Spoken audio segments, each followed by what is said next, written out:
Meus amados, vamos abrir a palavra de Deus no livro de Apocalipse, capítulo 1. Apocalipse, capítulo 1. E faremos a leitura a partir do verso 5, a parte B, até o verso 18. Peço a gentileza de todos para que após a leitura do texto não fechem a sua Bíblia. Preciso que você acompanhe comigo essa exposição. A parte B do versículo começa assim, verso 5. Aquele que nos ama e pelo seu sangue nos libertou dos nossos pecados e nos constituiu reino, sacerdotes para o seu Deus e Pai. A Ele a glória e o domínio pelos séculos dos séculos. Amém. Eis que vem com as nuvens, e todo olho o verá, até quantos o traspassaram, e todas as tribos da terra se lamentarão sobre ele, certamente. Amém. Eu sou o Alfa e o Ômega, diz o Senhor Deus, aquele que é, que era e que há de vir, o Todo-Poderoso. Eu, João, irmão vosso, e companheiro na tribulação, no reino e na perseverança, em Jesus achei-me na ilha chamada Patmos por causa da palavra de Deus e do testemunho de Jesus. Achei-me espírito no dia do Senhor e ouvi por detrás de mim grande voz como de trombeta dizendo: o que vês escreve em livro e manda às 7 igrejas: Éfeso, Esmirna, Pérgamo, Tiatira, Sardes, Filadélfia e Laodiceia. Voltei-me para ver quem falava comigo. E voltado vi 7 candeeiros de ouro, e no meio dos candeeiros um semelhante a filho de homem, com vestes talares e cingido à altura do peito com uma cinta de ouro. A sua cabeça e cabelos eram brancos como alva lã, como neve, os olhos como chamas de fogo, os pés semelhante ao bronze polido, como que refinado numa fornalha, a voz como voz de muitas águas. Tinha na mão direita 7 estrelas, e da boca saía-lhe uma afiada espada de 2 gumes. O seu rosto brilhava como o sol na sua força. Quando o vi, caí a seus pés como morto. Porém ele pôs sobre mim a mão direita, dizendo: não temas, eu sou o primeiro e o último, e aquele que vive. Estive morto, mas eis que estou vivo pelos séculos dos séculos, e tenho as chaves da morte e do inferno. Amém.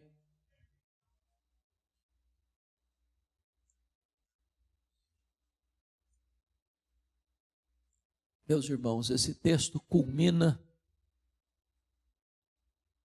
um tempo muito difícil e doloroso na história da igreja primitiva. O primeiro século foi marcado por muito sofrimento. Na esteira dos imperadores romanos, a maioria deles perseguiu de maneira crudelíssima a igreja. Poderíamos aqui trazer à memória a história de César Augusto, que governa de 27 a.C. a 14 depois de Cristo, que foi o imperador que governou o mundo quando Jesus nasceu. Ele foi sucedido pelo seu sobrinho, alguns o chamam até de filho adotivo, Tibério César, que governou do ano 14 ao ano 37, foi quando Jesus morreu no Calvário. Foi sucedido por Calígula, um homem terrível, perseguidor implacável, que governou de 37 a 41. 41 a 54, o governo do Império Romano, Cláudio. Foi quando houve uma grande fome no mundo e os judeus foram expulsos de Roma. Cláudio foi sucedido por Nero, que governou de 54 a 64, a 68.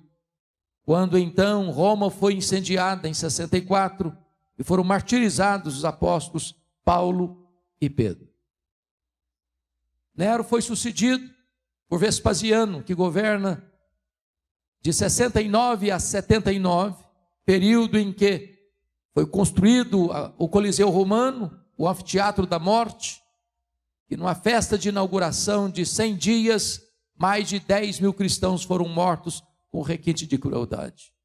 Foi também no governo de Vespasiano, no ano 70, que Jerusalém foi tomada, destruída, e o templo arrasado, e os judeus dispersos para a maior diáspora de todos os tempos, desde o ano 70 a 14 de maio de 1948.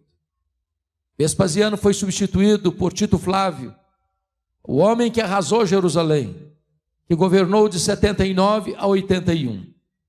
E então, em 81, assume o governo de Roma, Domiciano, que governa até 96. O primeiro imperador romano a arrogar para si o título de Senhor e Deus. Tão maligno foi, que foi comparado e chamado de segundo Nero, ou Nero redivivo. Foi o imperador Domiciano que deporta o apóstolo João, então pastor da igreja de Éfeso, para uma ilha vulcânica do mar Egeu, para uma colônia penal, a ilha de Patmos. Certamente, aquele era um tempo tão sombrio, porque a essas alturas, todos os apóstolos de Jesus, exceto João, já tinham sido martirizados. A igreja estava sendo perseguida de maneira tão dura e implacável. Os crentes estavam sendo queimados vivos. Os crentes estavam sendo crucificados. Os crentes estavam sendo jogados às feras. Os crentes estavam sendo caçados por todos os cantos e por todos os lados. O tempo era um tempo muito sombrio. Quando Domiciano envia João para aquela ilha vulcânica, certamente a intenção dele era calar a voz do último apóstolo do Senhor Jesus. Era como que jogar uma pá de cal na igreja tão massacrada e sofrida. Porém, o destino da igreja não está nas mãos dos poderosos deste século. Os destinos da igreja estão nas mãos daquele que está assentado no trono. Quando todas as portas se fecharam para João na terra, o Senhor abriu-lhe uma porta no céu e disse: sobe para aqui, e eu te mostrarei não as coisas que talvez aconteçam, não as coisas que podem acontecer, eu te mostrarei as coisas que devem acontecer. Deus está no trono e Ele dirige os destinos da história e da sua igreja. Era um dia de domingo, era o dia do Senhor, quando João escuta atrás dele uma voz como voz de trombeta dizendo: o que vês escreve em livro e manda às 7 igrejas: Éfeso, Esmirna, Pérgamo, Tiatira, Sardes, Filadélfia e Laodiceia. Quando ele se volta para ver quem falava com ele, ele não vê quem falava com ele, ele vê as 7 igrejas, ele vê os 7 candeeiros, e no meio dos candeeiros um semelhante a filho de homem. Então, a partir de agora, eu quero tratar de 3 verdades nesse texto. Primeiro, a glória incomparável do nosso Salvador, as glórias benditas de Jesus, o nosso Senhor. Segundo ponto que eu quero destacar é a glória incomparável da obra de Jesus por nós. E a terceira verdade que eu quero ressaltar é quais são as implicações dessas 2 verdades anteriores: quem é Jesus e o que Ele fez por nós. Então, com a Bíblia aberta comigo, observemos em primeiro lugar o versículo 13. Quando João olha, ele vê no meio dos candeeiros um semelhante a filho de homem. Quem é esse Jesus que João vê na ilha de Patmos? Meus irmãos, este Jesus é o centro da história. Ele é o centro do Antigo Testamento. Ele é o centro do Novo Testamento. Ele é o centro da igreja. Ele é o centro da terra. Ele é o centro do céu. Ele é o centro da eternidade. Ele é a semente da mulher. Ele é o descendente de Abraão. Ele é o cordeiro da Páscoa. Ele é a coluna de nuvem e a coluna de fogo. Ele é o maná e a água que brotava da rocha.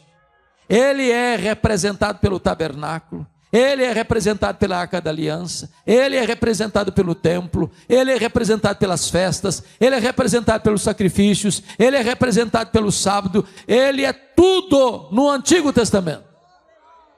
Mas ele é a figura central do Novo Testamento também. Ele é o verbo que se fez carne, Ele é o cordeiro que tira o pecado do mundo, Ele é o cordeiro que foi morto, mas está vivo pelos séculos dos séculos. Ele é o noivo da igreja, Ele é o cabeça da igreja, Ele é o fundamento da igreja, Ele é o dono da igreja, Ele é o edificador da igreja, Ele é o protetor da igreja, Ele é o alfa, Ele é o ômega, Ele é o princípio, Ele é o fim, Ele é o rei dos reis, Ele é o senhor dos senhores. Ele é a razão da nossa esperança, Ele é a nossa paz, Ele é a nossa justiça, Ele é a nossa alegria, Ele é a nossa herança. E agora João vai nos apresentar quem é este Jesus.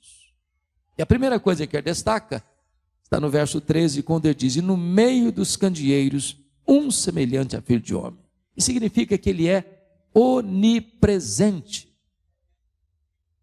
Ele está no meio das igrejas.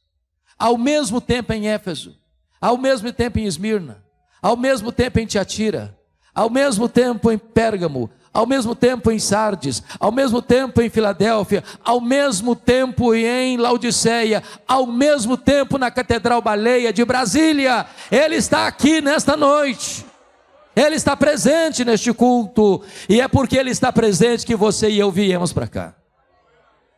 Ele é onipresente. Esse universo que, segundo os estudiosos, tem mais de 93 bilhões de anos-luz de diâmetro, concordo com o primeiro-ministro holandês Abraham Kuyper, quando disse: não há um centímetro deste universo onde ele não possa dizer: estou aqui, sou dono disso aqui, e eu criei tudo isso aqui. Este é o Jesus que está aqui, o Jesus que é onipresente.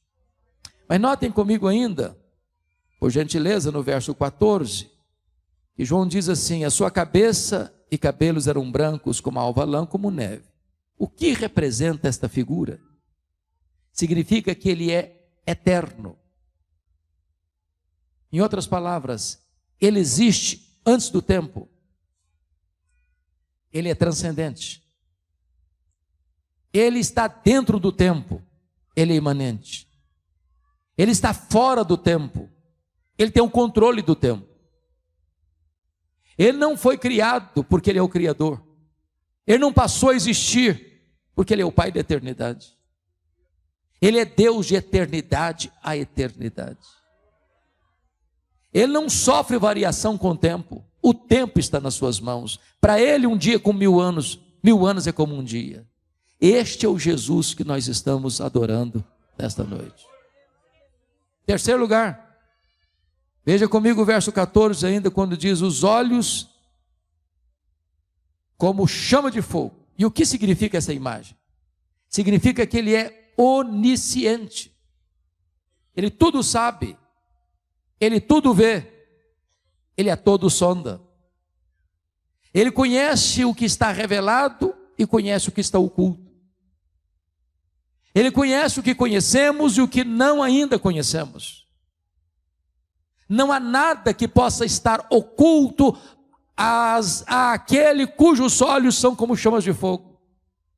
É por isso que, na medida que Ele caminha entre as igrejas, há um estribilho entre todas elas: eu conheço, eu conheço, eu conheço, eu conheço, eu conheço, eu conheço, eu conheço, eu conheço. Eu conheço as tuas obras, eu conheço a tua tribulação e a tua pobreza, eu conheço o lugar onde tu habitas. Ele conhece a sua vida, Ele conhece o seu passado, Ele conhece o seu presente, Ele conhece o seu futuro, Ele conhece as suas angústias, Ele conhece os seus dramas, Ele conhece as noites indormidas, Ele conhece as suas madrugadas insones, Ele conhece as dores da sua alma, Ele conhece a angústia do seu coração, Ele conhece o que você está passando nesta noite, e Ele está aqui sondando a sua, a minha e a nossa vida.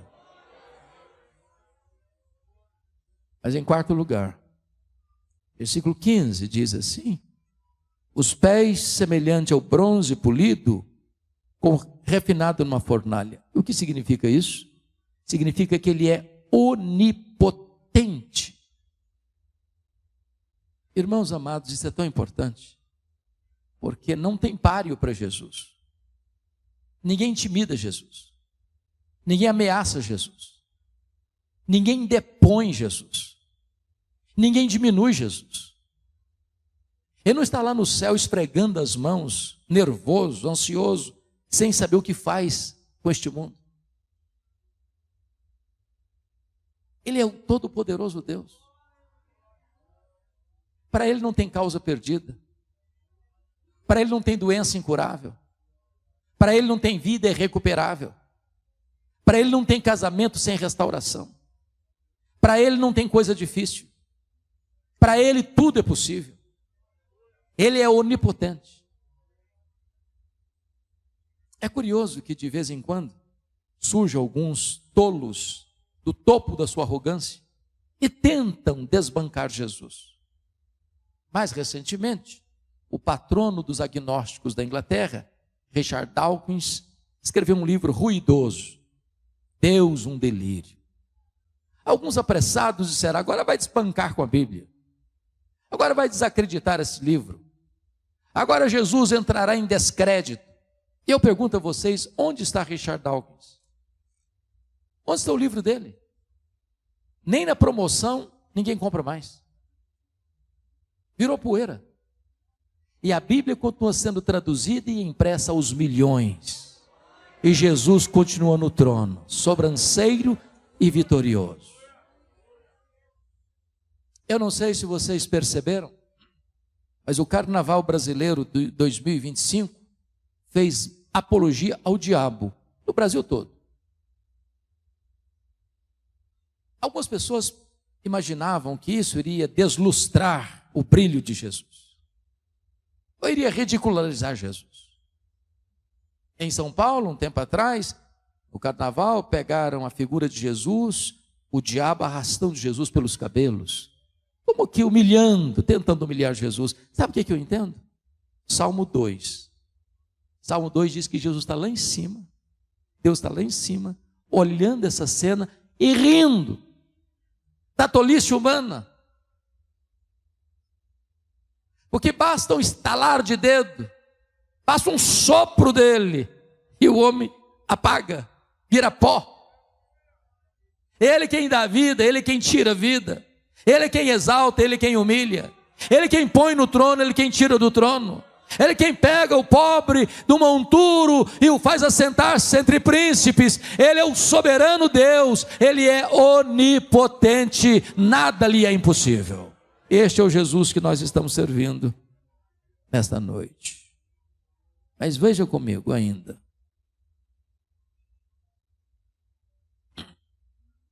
Versículo de número 15. Parte B diz, a voz como voz de muitas águas. E o que significa essa figura? Que ele é irresistível. A sua voz é poderosa. A sua voz despede chamas de fogo. A sua voz faz tremer o deserto. A sua voz despedaça os cedros do Líbano. A sua voz faz dar cria às corças. A sua voz é tão poderosa que pelo poder da sua voz ele criou o universo. A sua voz é tão poderosa que quando ele manda, o sol para. Quando ele manda, as estrelas aparecem. Quando ele manda, o vento cessa. Quando ele manda, o mar se aquieta. Quando ele manda, a doença cessa. Quando ele manda, os demônios têm que bater em retirada. Quando ele manda, os anjos saem para obedecê-lo. E esta voz poderosa ecoa aqui nesta noite. É a voz do Evangelho. É a voz que emana da sua palavra. Mas ainda, versículo 16, está escrito que tinha na mão direita 7 estrelas e da boca saía-lhe uma afiada espada de 2 gumes. Isso significa que ele é vencedor, invicto, em todas as batalhas. Irmãos, às vezes imaginamos que no final vai ter uma grande conflagração, de exércitos poderosos, fortemente armados, com armas pesadas, com carros de guerra, com armas potentíssimas, bombas atômicas, armas nucleares. Quando a Bíblia vai mencionar que, quando Jesus vier, ele vai derrotar os seus inimigos com o esplendor da sua vinda. Ele vai matar o anticristo com o sopro da sua boca. E ele vem com tal poder que vem e coloca todos os seus inimigos debaixo dos seus pés. Ele não precisa da ajuda humana, do braço da carne para vencer. Ele já é o vencedor. Nós não estamos aqui para saber se vamos vencer ou não. Nós já somos mais do que vencedores em Cristo Jesus nosso Senhor, porque nós seguimos aquele que é o Todo-Poderoso, Deus e vitorioso, Jesus Cristo nosso Senhor.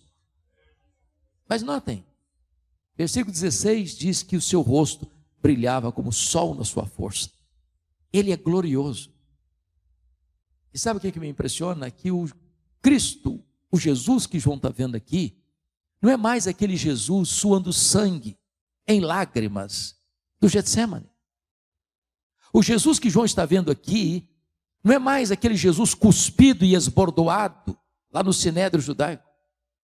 O Jesus que João está vendo aqui, não é aquele Cristo vilipendiado e espancado do pretório romano.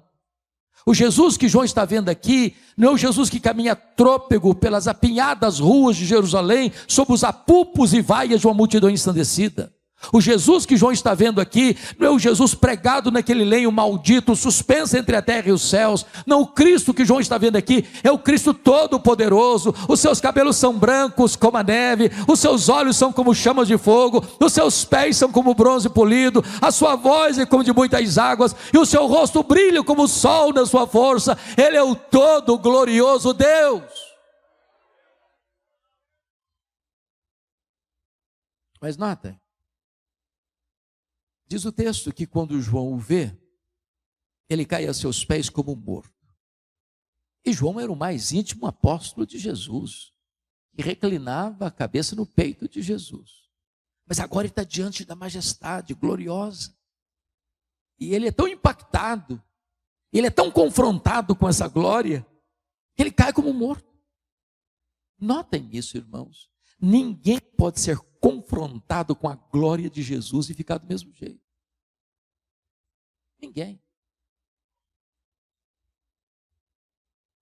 O Jó, quando contempla a majestade de Deus, ele confessa: eu te conheci só de ouvir, agora os meus olhos te veem, mas eu me abomino por isso no pó e na cinza. Quando Pedro vê Jesus, diz: afasta de mim, Jesus. Quando Paulo contempla Jesus: ai de mim, miserável como eu sou. Quando João contempla o Cristo da glória, ele cai como morto aos seus pés. Ninguém pode estar na presença daquele que é santo, santo, santo, sem ser profundamente impactado. Agora, quando João cai como morto, ele põe a mão direita sobre o João e diz assim: ó João, fica com medo não. Eu sou o primeiro, eu sou o último, eu estive lá no começo, eu estarei lá no fim, e eu estou também no processo. Tenha medo não, João, porque eu já estive morto, mas estou vivo pelos séculos dos séculos. Nós não estamos aqui adorando o Cristo que esteve vivo e está morto, nós estamos aqui adorando o Cristo que esteve morto e está vivo pelos séculos dos séculos. Ele diz: não tenha medo não, João, porque eu tenho as chaves da morte e do inferno. Quem tem as chaves tem o poder, quem tem as chaves tem a autoridade, quem tem as chaves tem o comando. O Jesus que adoramos manda no céu, manda na terra e manda no inferno. Quem tem as chaves da morte e do inferno não é o diabo, é o Senhor Jesus Cristo. Ele é o soberano Senhor de todo o universo. Ele é glorioso, a sua pessoa é gloriosa. Mas agora vamos ao segundo ponto da mensagem.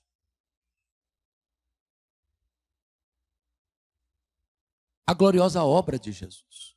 Então pousemos os nossos olhos no verso 5, parte B. Ele começa assim: aquele que nos ama. Eu tenho a grande alegria de dizer a todos vocês, nesta noite tão linda, esta verdade magna do cristianismo, que Jesus ama você. Pastor Jodair, eu não conheço nada mais eficaz para curar complexo de inferioridade e autoestima achatada do que entender essa verdade. Jesus ama você. Os nossos irmãos da Inglaterra do século XVII costumavam perguntar: achas pouco seres amado por Deus? Mas Ele ama você, diz a Bíblia, com amor eterno. O céu não existia ainda, a terra também não, as galáxias também não, os anjos também não. Mas você já existia no coração dele. Mas ele não ama você, perdoe-me em dizer isso, pode frustrar alguém. Ele não ama você por causa de você. A causa do amor dele por você não está em você, está nele mesmo. Porque ele não nos ama por causa dos nossos méritos, mas apesar dos nossos deméritos. Ele não nos ama por causa das nossas virtudes, mas apesar dos nossos pecados. Preste atenção nisso.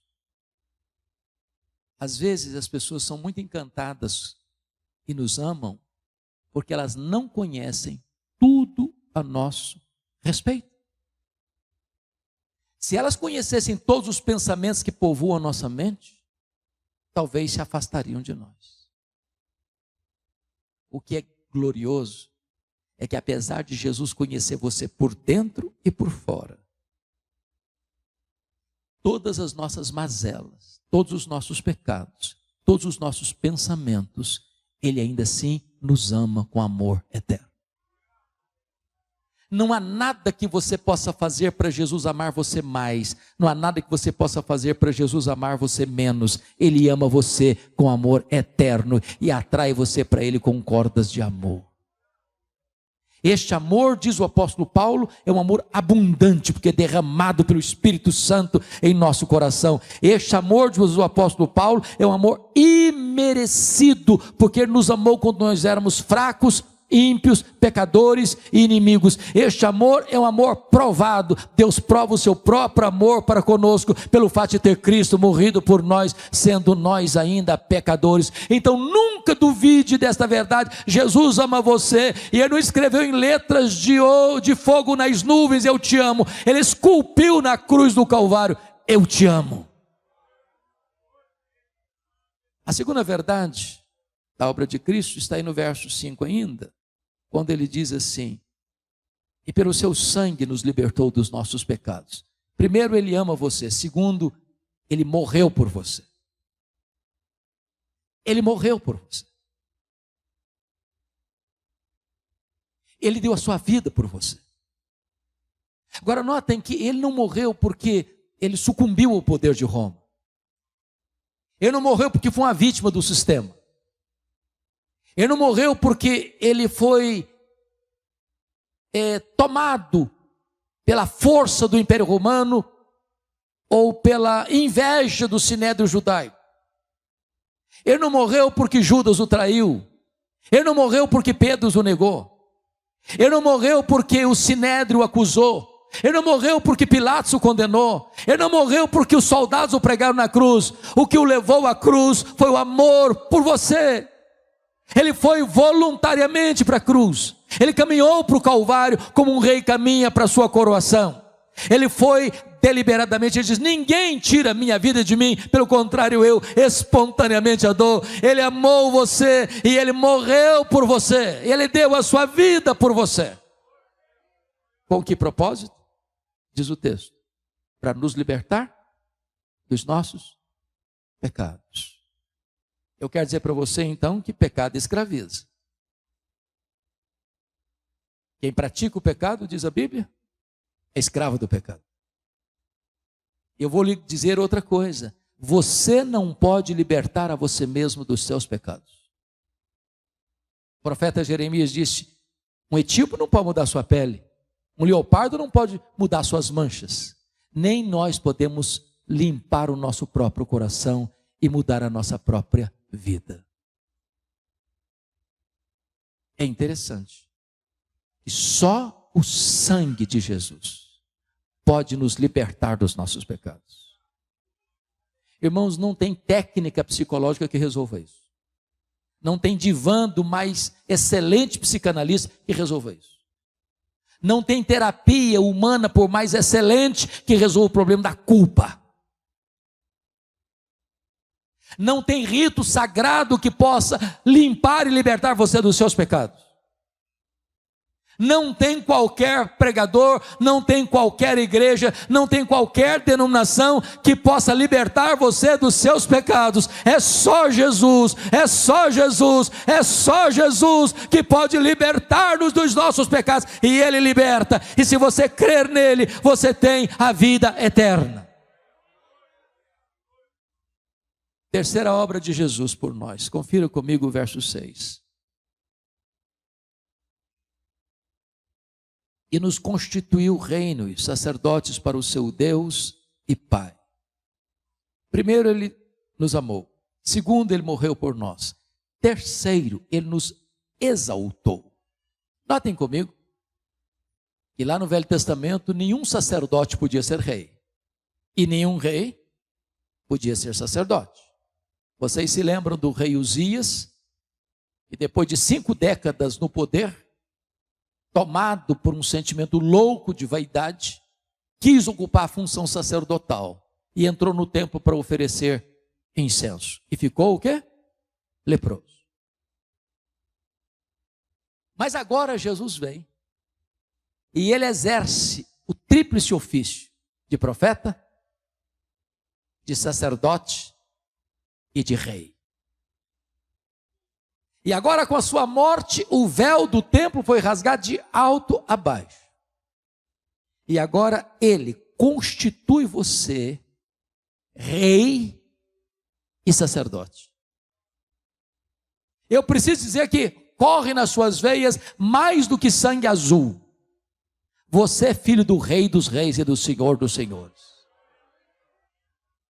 Agora você não precisa mais de um intermediário para apresentar você a Deus. Você não precisa de um guru espiritual. Você não precisa ir a alguém para que alguém te apresente a Deus. Não, você tem livre acesso. A qualquer hora, em qualquer lugar, em qualquer tempo, sob quaisquer circunstâncias, você pode chegar até a presença dEle. Você é bem-vindo à presença dEle. Ele é o seu supremo advogado, Ele é o sumo sacerdote, e você pode ir direto a Ele na presença de Deus. O caminho está aberto. Ele não apenas libertou você dos seus pecados, Ele constituiu você sacerdote, Ele constituiu você rei, Ele colocou você assentado nas regiões celestes, acima de todo principado e potestade. Louvado seja o Senhor. Ele nos exaltou. Mas em quarto lugar, Ele nos amou, Ele morreu por nós, Ele nos exaltou, e em quarto lugar, Ele voltará para nós.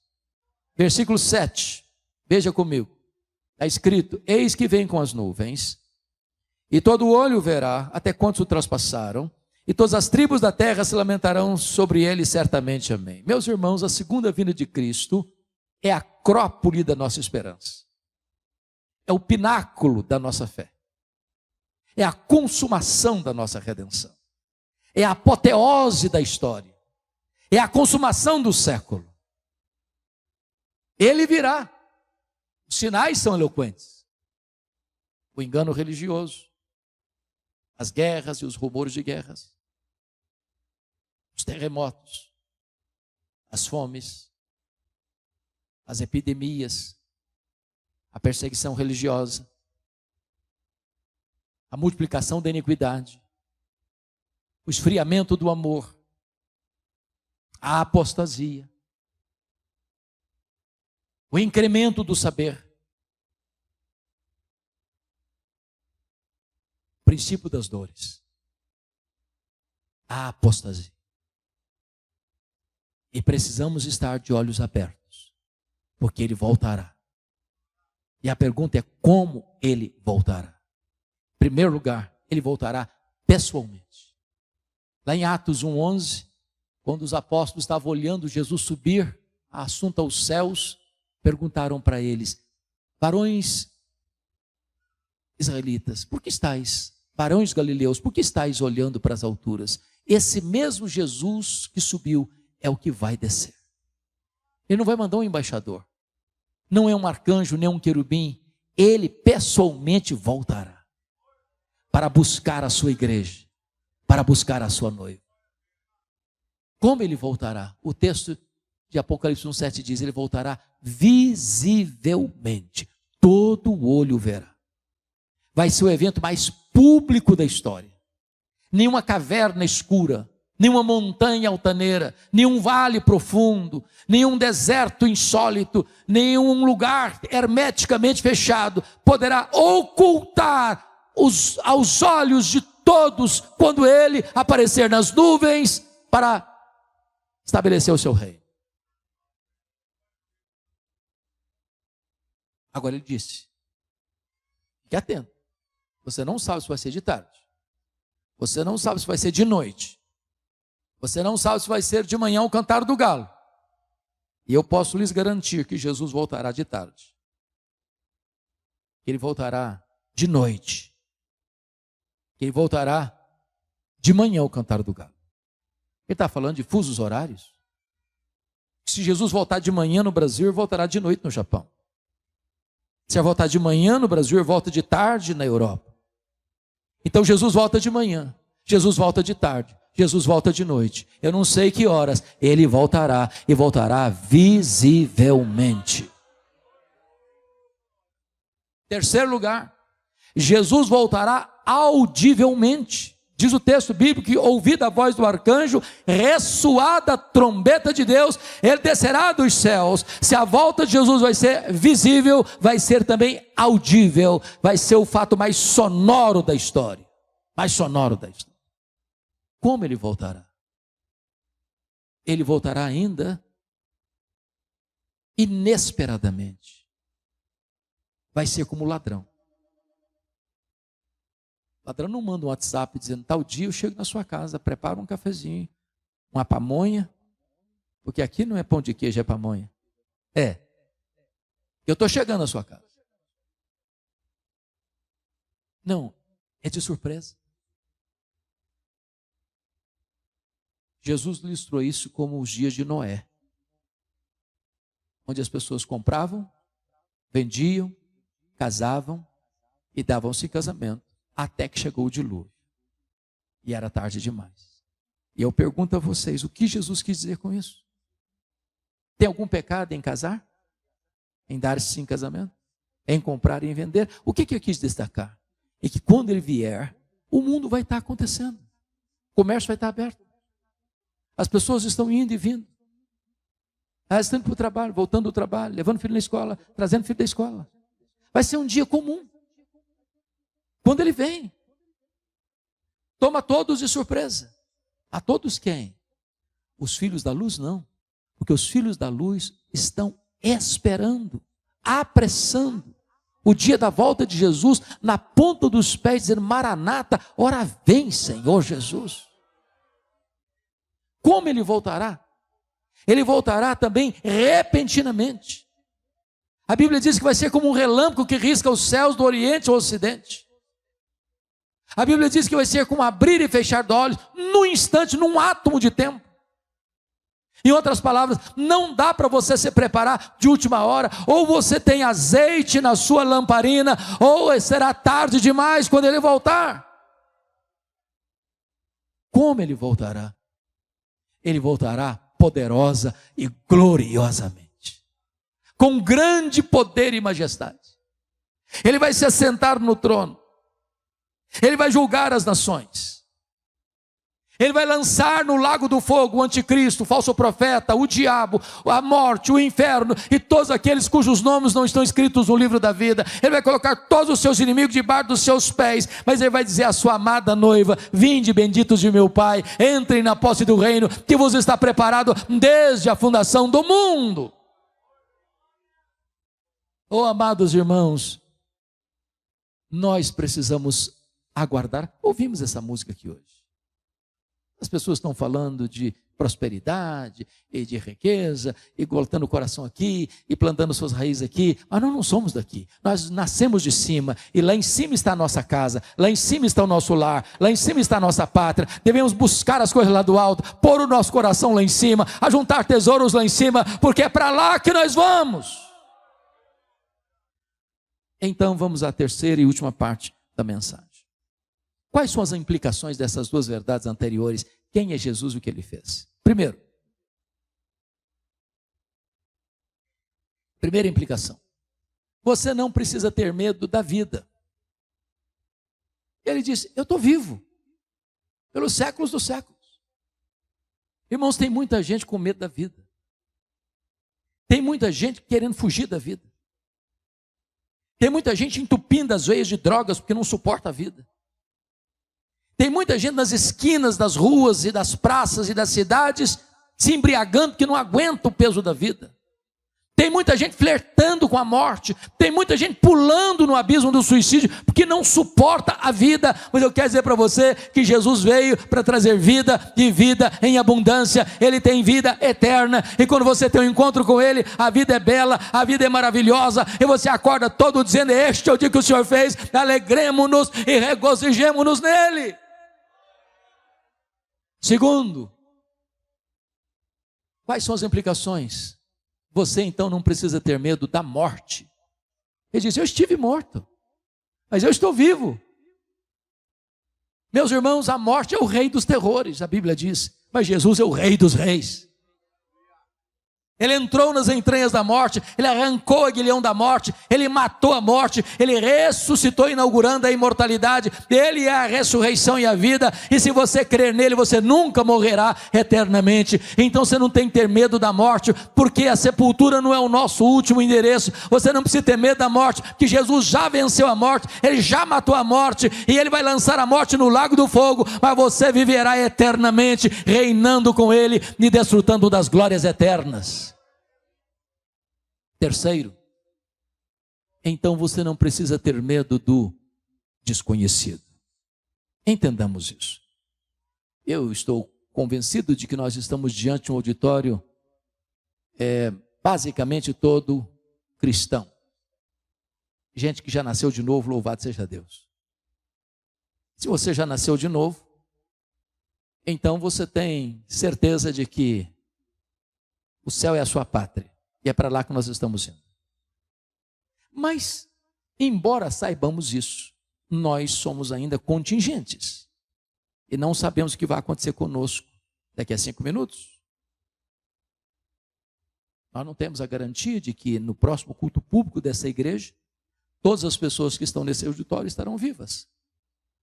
Nós não enxergamos no escuro. Nós não enxergamos na curva. Eu fico pensando, pastor João Adair, que quando João é levado para essa ilha, talvez a igreja de Éfeso pensou: é o fim. Talvez João pensou: acabou. Você olha o cenário mundial, é crise. O mundo é um barril de pólvora. Há 2 polos de nações poderosas, e um polo tem medo do outro. Porque hoje a paz que existe entre as nações é a paz do medo. Como já dizia Mikhail Gorbachev, em 1985, no seu livro Perestroika, se houver uma terceira guerra mundial, não haverá nem vencedores nem vencidos, porque o arsenal que já tem acumulado dá para destruir o planeta 27 vezes. Aí você fica apreensivo. O mundo está em convulsão. Você olha para o Brasil e a crise está estabelecida. Você olha para as instituições, elas estão em crise. Você olha para as universidades federais, elas estão em crise. Você olha para a família, ela está em crise. Você olha até para a igreja e vê sinais de crise. Você olha para o mundo, ele está perdido e confuso, e as pessoas estão com medo. Mas quando João é levado para aquela ilha,